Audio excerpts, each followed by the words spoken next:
Bon matin tout le monde, bon matin à tous ceux qui m'écoutent. Déjà jeudi, déjà le 1er avril, puis c'est pas un poisson d'avril.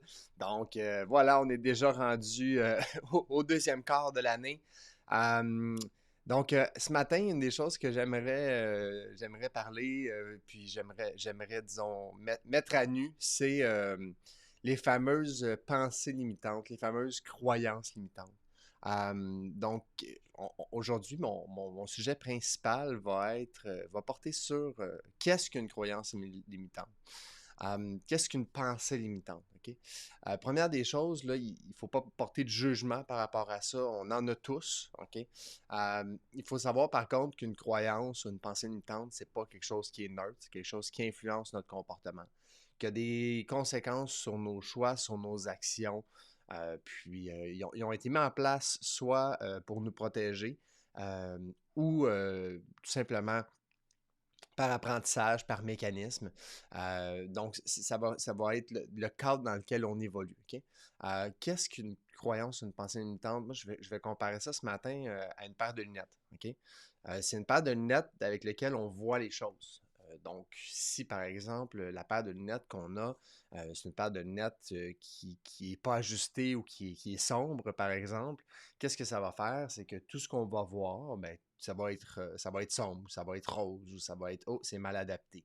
Ce qui fait en sorte que, imaginez, vous avez cette paire de lunettes-là, puis arrive, par exemple, une opportunité ou quelque chose, vous ne la verrez pas. Ou vous allez prendre un autre chemin. OK? Fait que ça peut paraître un peu spécial. Puis qu'est-ce que ça fait aussi? Ou encore, on peut le comparer à avoir des œillères. C'est comme les chevaux. OK? Les chevaux ont des œillères comme ça, fait qu'ils peuvent pas voir, ils peuvent pas voir plus large. OK? Ça va alterner notre réalité, puis ces croyances-là vont faire en sorte qu'on va faire des choix différents. OK? Ça peut aussi nous freiner. OK? Souvent, pourquoi on appelle cette croyance-là une croyance limitante, c'est que souvent, ça va nous freiner, ça va nous empêcher de faire une autre action, ça va nous empêcher d'aller plus loin. Donc, souvent, ça va commencer avec, je vais dire, une petite phrase, une petite voix, OK? Puis maintenant, elle va devenir plus grande, plus grande, plus grande, on va l'intégrer, ça va devenir la vérité, puis à un moment donné, ça va être fondé, tu sais.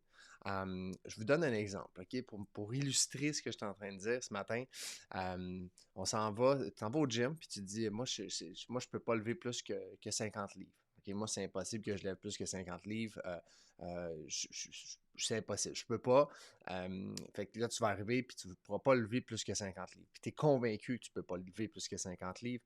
Soit parce que, je sais pas, moi, il y a 2 ans, 3 ans, tu t'es fait mal dans le dos. Quelqu'un qui a dit hey, tu ne seras jamais assez fort pour lever 50 livres. Ton corps n'est pas capable de faire ça. Donc, essaye juste pas, c'est impossible. Donc, tu ne pourras pas dépasser ce stade-là. Tu es pris dans cette croyance-là. OK? Puis, je t'en donne une deuxième qui est très courante, OK, surtout au Québec. Faut travailler fort. OK? Pour réussir, il faut travailler fort. OK? Donc ça peut venir de plusieurs choses. Puis le problème avec ça vient même des fois quand on est jeune. Donc peut-être qu'on a vu nos parents travailler fort, qu'on dit, ah ben, pour travailler, pour réussir, il y en a beaucoup des croyances qui se font aussi quand on est jeune.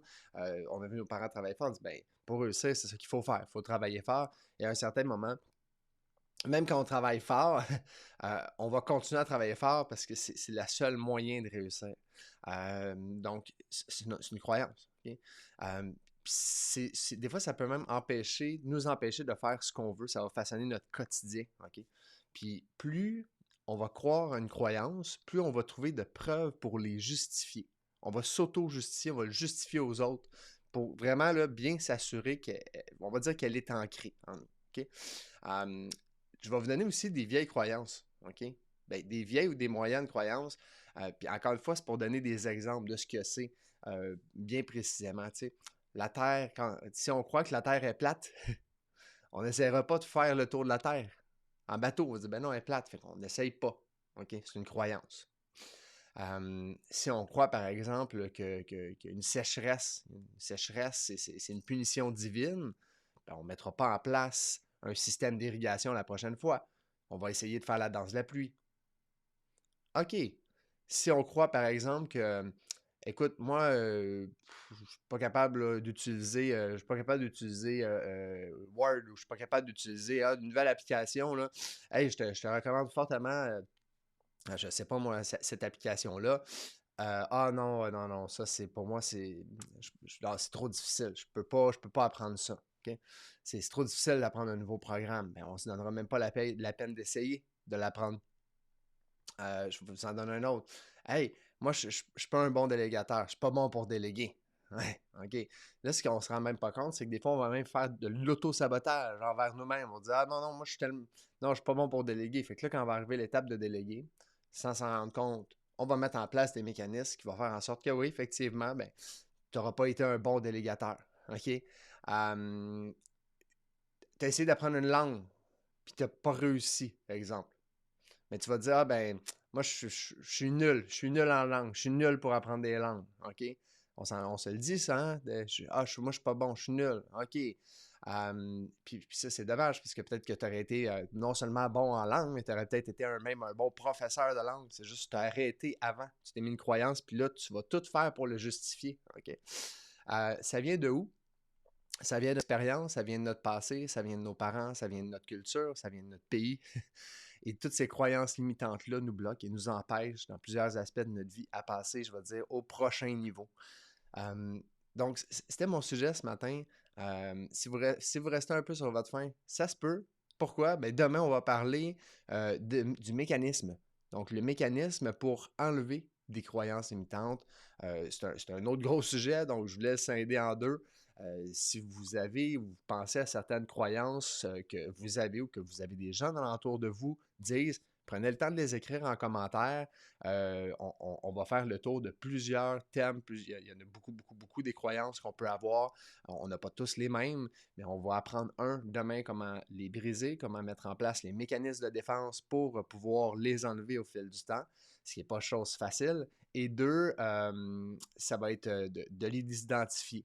Donc, sur ça, je vais vous souhaiter une super belle journée, un bon début de mois. Puis, ben, on se dit à demain pour apprendre comment on peut enlever les croyances limitantes. Merci et passez une bonne journée.